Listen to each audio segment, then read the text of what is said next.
इस देश की आधी जनता प्रोपेगेंडा से घिरी हुई है। इस देश की गोदी मीडिया लोगों के बीच में नफरत फैलाने की कोशिश कर रही है, जनता को बरगलाने की कोशिश कर रही है, दंगा भड़काने की कोशिश कर रही है। और आप सभी इस प्रोपेगेंडा में फंस चुके हैं और यहां से निकलना बहुत मुश्किल हो चुका है, क्योंकि अब सरकार जो खबर दिखाना चाहती है आप वही खबर देखते हैं, वही खबर सुनते हैं, और इसीलिए आपके दिमाग में एक नया तरीके का प्रोपेगेंडा फिट कर दिया गया है। और रवीश कुमार जी भी इसी चीज को लेकर, इसी मुद्दे को लेकर एक रिपोर्ट देते हैं। प्रोपेगेंडा से बच निकलना आसान नहीं, आप भी फंस चुके हैं और नहीं निकलने वाले। रवीश कुमार की यह टिप्पणी है और आइए आपको बता देते हैं क्या है पूरा मामला।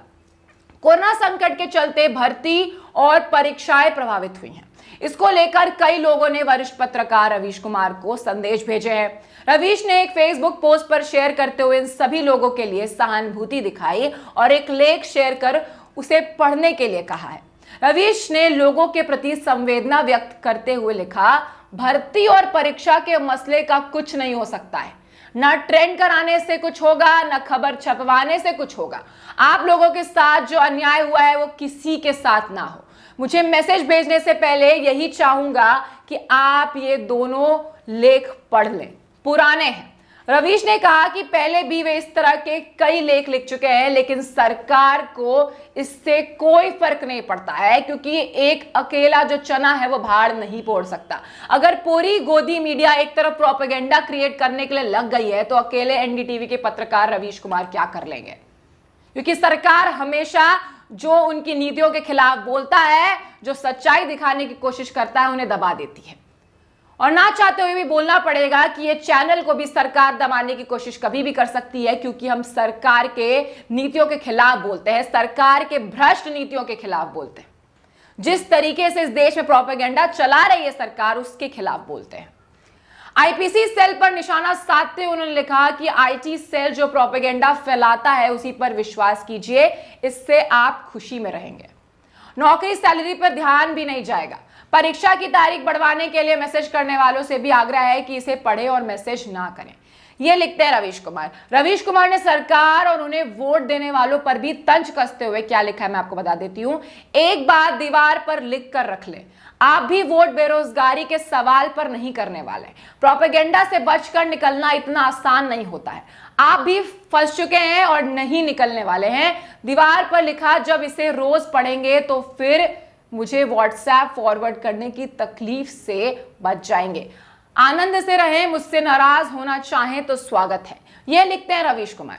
रवीश ने इस पोस्ट पर यूजर्स ने भी अपनी प्रतिक्रिया दी है। अब रवीश कुमार ने जब अपना ये पोस्ट लिखा तो अब यूजर्स ने भी अपनी प्रतिक्रिया देना स्टार्ट कर दिया। ललित नाम के यूजर ने लिखा, धीरे धीरे वैसे भी सारी सरकारी कंपनी प्राइवेट हो जाएगी और बाकी सरकारी विभाग भी ठेके पर चले जाएंगे। वैसे ये परिपाटी हॉस्पिटल, कॉलेज और अन्य सरकारी जगह पर शुरू हो गई है। अब चाहे आप उससे संविदा बोले या किसी और नाम से बताएं।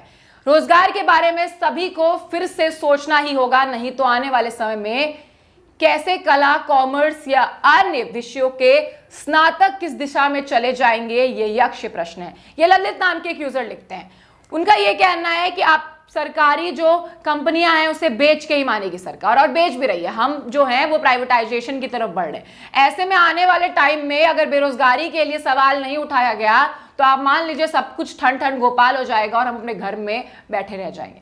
आपके माँ बाप जो आपको पैसे देकर, इतने पैसे देकर कॉलेज में दाखिला दिला रहे हैं, स्कूल में दाखिला दिला रहे हैं, आप समझ लीजिए वो पैसे रखे के रखे रह जाएंगे, क्योंकि सरकार के पास तो नौकरियां ही नहीं है देने के लिए। और देश में इस तरीके से बेरोजगारी बढ़ रही है कि आप समझ सकते हैं इस देश का भविष्य कितने अंधकार में। पुनीत ने लिखा है कि बिल्कुल सही निर्णय लिया है। आप इन लोगों को खुद अपने पैरों पर कुल्हाड़ी मारी है। इन लोगों ने खुद अपने पैरों पर कुल्हाड़ी मारी है जिन्होंने मोदी सरकार को वोट दिया है। ये लिखता है पुनीत नाम के यूजर। और इसमें दूसरा कोई और नहीं, धर्म और संस्कृति के समर्थक ही हैं। समर्थक होना अच्छी बात है, पर अंध समर्थक होना कतई अच्छी बात नहीं है, क्योंकि आज आप जिन मुद्दों का आंख बंद करके समर्थन कर रहे हैं वो मुद्दे ही कल आपके आने वाली पीढ़ी के गले में फांसी बनकर उनकी सांसें रोकने का काम करेंगे। जैसे अभी कोविड की दूसरी लहर में हर आदमी बेसहारा था और आपके लोकप्रिय विश्व प्रसिद्ध नेता कहीं और ही नजर आ रहे थे। प्रचार कर रहे थे, वेस्ट बंगाल चुनाव में सीट जीतने के लिए लगे थे और कह रहे थे खेला हो बे, खेला हो बे। हुआ क्या, ममता बनर्जी की सरकार आ गई और अब बीजेपी सरकार को आराम मिल गया है। और ऐसे ही अब विधानसभा चुनाव में भी बीजेपी सरकार को बहुत जल्दी आराम मिल जाएगा। जैसे ही लहर कम हुई, उसका श्रेय लेने तुरंत हमने बिल से बाहर आ गए। खैर अच्छा, इन लोगों का साथ ना देने का आपने सही निर्णय लिया, ये लिखते हैं पुनीत नाम के एक यूजर। लेकिन हम आपको बता दें कि अगर अब देश के युवा, देश की जनता जागरूक नहीं होगी तो इस देश को अंधकार में जाने से कोई नहीं बचा सकता। क्योंकि अब देश की जिस तरीके से स्थिति हो गई है, आप समझ सकते हैं कि अब जो आपका पालन हरता आप जिनको कहते थे, अब वही आपसे उनसे आपको कोई मतलब नहीं है। ना आपको उनसे मतलब है, ना उनको आपसे मतलब है।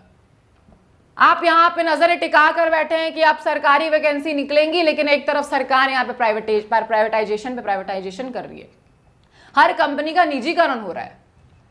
तो ऐसे में क्या एक्सपेक्टेशन, क्या अपेक्षाएं हैं आपकी सरकार से? आप देते रहिए ऐसी सरकार को वोट, कल को आपके ही मुंह से हड्डी छीनने का काम करेगी ये सरकार। क्योंकि सरकारी जो जॉब है, जो सरकारी नौकरी है, उसके नाम पे अब जनता को कुछ नहीं मिल रहा। कई एग्जाम के तो रिजल्ट्स अभी तक पेंडिंग है। तो सबसे बड़ा प्रश्न यही है कि जो मोदी सरकार को वोट दे रहे हैं, बाद में आकर ये ना कहें हमसे या फिर हमारे कमेंट सेक्शन में या फिर किसी भी पत्रकार को कि आप आवाज उठाइए। हमें परीक्षा में जाना है, परीक्षा भर्ती के लिए आवेदन नहीं निकला, वैकेंसी नहीं निकली है। कल को आप बोलेंगे कि परीक्षाएं नहीं हो रही हैं, जॉब्स नहीं है। तो जो सरकार को वोट देता है, जो सरकार की नीतियों को समझने के बाद भी उन्हें वोट देता है, वो खुद ही जिम्मेदार है उसके लिए। ये रवीश कुमार ने भी साफ कर दिया है। और हम भी यही कहना चाहेंगे अपने दर्शकों को, अपनी देश की जनता को, कि अगर आप खुद ही अपने पैर पे कुल्हाड़ी मार रहे हैं तो उसमें और कोई अन्य जो पक्ष है आपका साइड आके नहीं ले सकते। बाकी खबरों के लिए बने रहे वायरल न्यूज 24 के साथ। हमारे चैनल को सब्सक्राइब करना ना भूलें। इस वीडियो को लाइक, कमेंट और शेयर जरूर करें। कहीं ऐसा ना हो कि कल को आप भी सरकार की नीतियों को सुनकर, क्योंकि आप तो बेरोजगारी के मामले पर वोट देते नहीं है, आप तो धर्म और संस्कृति के नाम पर वोट देते हैं, तो कहीं ऐसा ना हो कि कोई दिमाग वाला इंसान या फिर सही में जिसको समझदार हो वो वोट दे दे जाके मोदी सरकार को। धन्यवाद।